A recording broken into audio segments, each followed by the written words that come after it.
Marco Júnior Bruto, ou simplesmente Bruto, é uma das figuras mais conhecidas da Roma Antiga, devido à sua participação no assassinato de Júlio César em 44 a.C.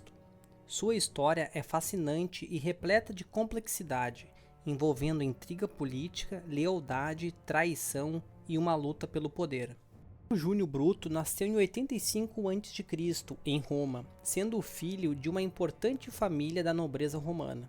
Seu pai, Marcus Június Brutus, foi um político romano que se alistou na causa republicana, o que mais tarde ajudaria a forjar o caráter e os princípios do filho. Seu pai foi traiçoeiramente morto por Pompeu, o Grande, em 77, e sua mãe, Servília, mais tarde se tornou amante de César. Após sua adoção por um tio chamado Quintus Servilius Caepio, ele era chamado de vez em quando de Quintus Caepio Brutus. Brutus foi criado por outro tio que ensinou os princípios do estoicismo. Nos anos 50, ele se opôs ao poder crescente de Pompeu, mas após a invasão da Itália por César, em 49, Brutus se reconciliou com Pompeu e serviu sob o seu comando na Grécia. Quando César derrotou Pompeu na Batalha de Farsália, em 48, Brutus foi capturado. Ele logo foi perdoado por César, provavelmente como resultado da influência de sua mãe. Brutus tornou-se um membro do sacerdócio sênior dos pontífices e de 47 a 45 governou a Gália Cisalpina, atual norte da Itália. César nomeou pretor da cidade, em 44 com Caio Cássio Longino.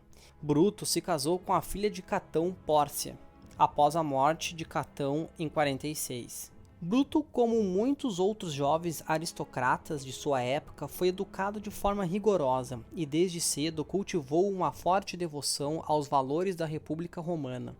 Ele acreditava que a República deveria ser governada de maneira coletiva, com um sistema de freios e contrapesos que impedisse a ascensão de qualquer figura que se tornasse excessivamente poderosa, como o próprio Júlio César se mostrava. O relacionamento de Bruto com Júlio César foi complexo. Embora Bruto fosse filho adotivo de um dos mais próximos aliados de César, a relação de Bruto com ele era menos pessoal e mais política.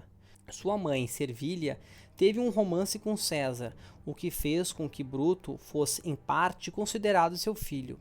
Muitos relatos históricos sugerem que Bruto teve uma relação de respeito e admiração por César, o que tornaria sua decisão de assassinar o líder romano ainda mais dramática. A verdadeira razão pela qual Bruto se envolveu na conspiração contra César não é totalmente clara e permanece um dos grandes mistérios da história romana. Alguns historiadores sugerem que ele foi motivado por uma forte crença na manutenção da República, que estava sendo ameaçada pela ascensão de César como ditador vitalício. Outros argumentam que ele se sentiu pressionado pelo legado de sua família e pelo papel de seus ancestrais que haviam combatido tiranos no passado. Um momento crucial veio em 44 a.C., quando César foi proclamado ditador perpétuo, um título que simbolizava sua supremacia absoluta sobre Roma. Essa decisão alarmou muitos senadores que temiam que Roma estivesse caminhando para o fim da República e o estabelecimento de uma monarquia sob o controle de Júlio César. Bruto foi um dos principais conspiradores que planejou o assassinato de César com o objetivo de restaurar a antiga ordem republicana.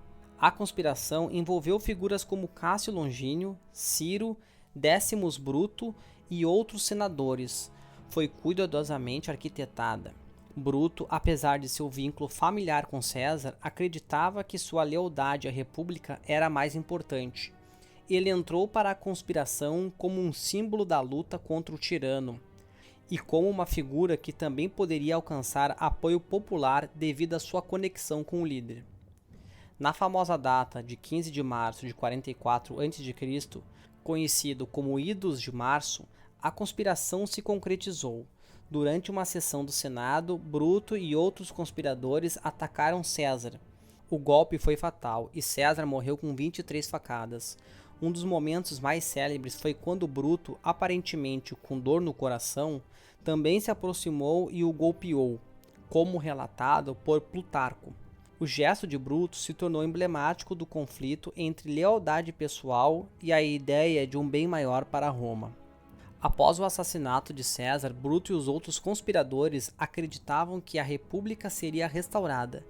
No entanto, a realidade foi muito mais caótica. O assassinato gerou uma onda de revoltas e incertezas, com muitos romanos que ainda viam César como uma figura redentora, em vez de um tirano. O assassinato não resultou na restauração da República, mas sim na ascensão de novos líderes, como Marco Antônio, Otaviano e Lépido. Bruto, após o assassinato, tentou reunir o apoio para sua causa republicana, mas enfrentou dificuldades em obter uma liderança coesa. Ele se uniu a Cássio Longino e juntos lideraram uma série de exércitos na tentativa de resistir às forças de Marco Antônio e Otaviano.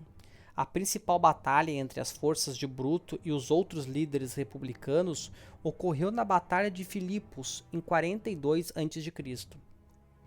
Na batalha, Bruto e Cássio foram derrotados, o que levou ao fim da resistência republicana.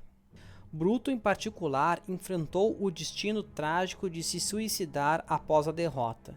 Sua morte foi considerada uma das mais dramáticas da história romana, marcada pela profunda sensação de falha no seu objetivo de salvar a República. O legado de Bruto é profundamente ambíguo. Para muitos, ele é visto como um herói republicano, alguém que estava disposto a sacrificar tudo, incluindo sua própria vida, pela liberdade de Roma e contra o poder absoluto de um tirano. Para outros, ele é considerado um traidor, responsável por infligir a Roma uma série de eventos que acabaram levando à ascensão do Império Romano e ao fim da República. Marco Júnior Bruto foi uma figura fundamental na transição da Roma republicana para o Império Romano. Sua vida e morte exemplificam os dilemas e as tensões do período final da República, marcada pela luta entre os defensores da antiga ordem republicana e aqueles que viam a ascensão de novos poderes como inevitáveis. Seu nome foi eternizado na história, especialmente devido ao seu papel no assassinato de Júlio César, que inspirou numerosas obras literárias e estudos históricos. Bruto é lembrado, por um lado, como um símbolo de lealdade à República e, por outro, como alguém que falhou em sua missão de preservar a liberdade romana. Se você gostou do vídeo, deixe um like e se inscreva no canal. Um grande abraço a todos!